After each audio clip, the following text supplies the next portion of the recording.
Aralin 3, ang panaginip ng hari, saknong 31 hanggang 45. Isang gabi, mahimbing na natulog si Haring Don Fernando. Ngunit isang masamang panaginip ang gumising sa kanya.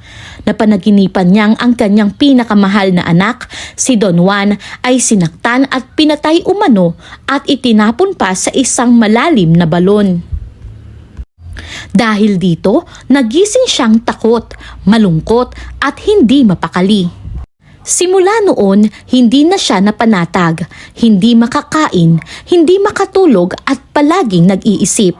Unti-unti siyang nanghina hanggang sa nagmukha siyang may malubhang karamdaman. Nang makita ng pamilya ang kalagayan niya, agad silang nagtawag ng mga manggagamot. Ngunit walang makapagsabi kung ano ang tunay niyang dinaramdam. Isang araw, isang pantas na mediko ang nagsabi ng dahilan. Ang hari ay pinahihirapan ng panaginip at matinding pag-aalala. Sinabi ring ang tanging lunas lamang ang awit ng ibong Adarna, isang mahiwagang ibon na umaawit ng nagpapagaling. Matatagpuan ito sa bundok Tabor, sa puno ng Piedras Platas.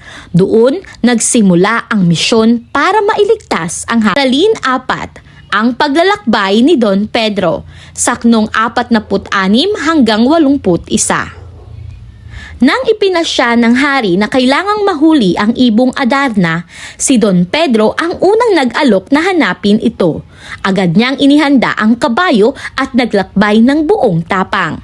Sa simula, maayos ang biyahe, ngunit habang tumatagal ay mas humirap ang daan. Sa isang matarik at madulas na bahagi ng bundok, nadulas ang kanyang kabayo at namatay, kaya napilitan siyang maglakad. Mahigit 3 buwan siyang naglakad sa pagod, init, gutom at hirap hanggang marating niya ang Piedras Platas, ang tirahan ng Adarna. Namangha si Don Pedro sa ganda ng punong kumikislap, ang mga dahon at sanga. Buong maghapon niyang hinintay ang ibon, ngunit wala ni isang dumapo. Pagsapit ng gabi, dumating ang ibong Adarna at dumapo sa sanga. Nagpakitang gilas ito sa 7 awit at 7 pagbabago ng balahibo. Dahil lubhang pagod si Don Pedro, hindi niya napigil ang antok at nakatulog ito. Pagkatapos umawit, nagbawas ang ibon at tinamaan siya. Kaya naging bato si Don Pedro sa paanan ng puno, tulad ng lahat ng nabiktima ng Adarna. Aralin 5, ang paglalakbay ni Don Diego, saknong 82 hanggang 109. Nang hindi makabalik si Don Pedro, si Don Diego naman ang ipinadala upang hanapin ang kanyang kapatid at ang mahiwagang ibon. Dala ang pag-aalala at malasakit, tumungo siya sa bundok at hinarap ang matatarik na daan, mababatong landas at masukal na gubat. Tulad ng kanyang kapatid, namatay rin ang kanyang kabayo, kaya naglakad siya ng maraming araw. Pagdating niya sa Piedras Platas, namangha rin siya sa ganda ng punong kumikinang na parang hiyas. Habang minamasdan niya ang puno, napansin niyang may isang batong kahina-hinala sa tabi nito. Hindi niya alam na iyon ay si Don Pedro. Tinanong niya ang sarili kung bakit napakaganda ng puno, ngunit walang ibong dumadapo dito. Sa gitna ng kanyang pagmamasid, dumating ang ibong Adarna. May maririkit na balahibo at napakalamyos na tinig. Umawit ito ng 7 awit at nagpalit-palit ng kulay. Napatitig si Don Diego sa kagandahan nito at unti-unting nadala ng awit. Kahit pinilit niyang manatiling gising, nalupig siya ng pagod. Pagkatapos umawit, nagbawas ang ibon. Tinamaan si Don Diego at tulad ng kanyang kapatid, naging bato rin siya sa paanan ng puno. Dahil nakalimutan niyang mag-ingat, Aralin 6, ang paglalakbay ni Don Juan, saknong 110 hanggang 167. Habang lumalalim ang sakit ni Haring Fernando, lalo siyang hindi mapakali sa pagkawala ni Don Pedro at Don Diego. Gusto niyang hanapin ang mga anak, pero natatakot siyang baka mapahamak pa ang bunsong si Don Juan. Ayaw niyang mauwi sa trahedya ang pag-alis ng bunso, kaya pinipigil niya ang sarili. Si Don Juan naman, tahimik na nagmamasid sa paghihirap ng ama. Ramdam niya ang bigat ng kalooban ng hari, kaya mas lalo siyang naantig. Lumapit siya at buong paggalang na nagsabi, "Ama, ako na po ang hahanap sa gamot at sa ating mga nawawalang mahal." Nang marinig iyon, halos mabasag ang puso ng hari. Ayaw niyang mawala ang bunso, pero alam niyang tapat ang puso nito at handang tumulong. Hindi rin napigilan ng reyna ang pagluha habang tinitingnan ang anak na maaaring hindi na nila muling makita. Sa huli, tinawag ng hari ang bunso, hinawakan ng kamay nito at tinanggap ang kahilingan. Luhaan niyang ibinigay ang kanyang bendisyon, ang tanging sandatang maipapabaon niya. Si Don Juan ay lumuhod, humalik sa kamay ng mga magulang at buong puso silang pinasalamatan. Mabigat man ang loob ng hari at reyna, pinanood nila si Don Juan na paalis. Umaasang siya ang magiging lunas sa kanilang pagdurusa.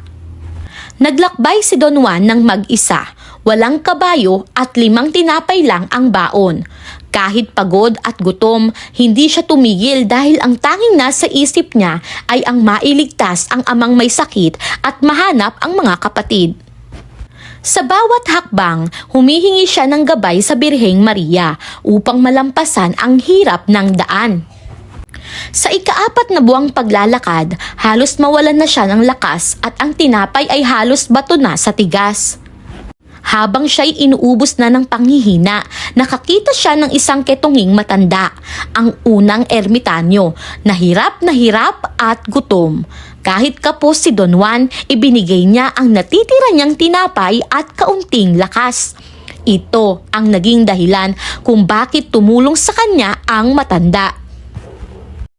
Ang ermitanyong ketungin ang nagdala kay Don Juan sa tamang direksyon at sinabing may ibang ermitanyo pang mas makakatulong sa paghuli ng Adarna. Sa kabaitan ni Don Juan, nagsimula ang pagbubukas ng mga pintuang magdadala sa kanyang tagumpay. Aralin 7, Nagpayo ang ermitanyo, Saknong 162 hanggang 196. Pagdating ni Don Juan sa isang kubo sa paanan ng bundok, magalang siyang kumatok at tinawag ang naroon. Pas ang isang ermitanyong may bahay, isang mabait na matandang lalaki, at agad siyang inanyayahang pumanhik. Nagsalo sila sa masarap na pagkain na tila hindi pangkaraniwang makikita sa isang kubo. Habang kumakain, napansin ni Don Juan na ang tinapay na ibinigay niya noon sa isang ketungin ay parang siya ring tinapay na nasa mesa ngayon, kaya't lalo siyang nagtaka sa hiwagang nadarama. Matapos kumain, nagsimula ng magbigay ng payo ang ermitanyo.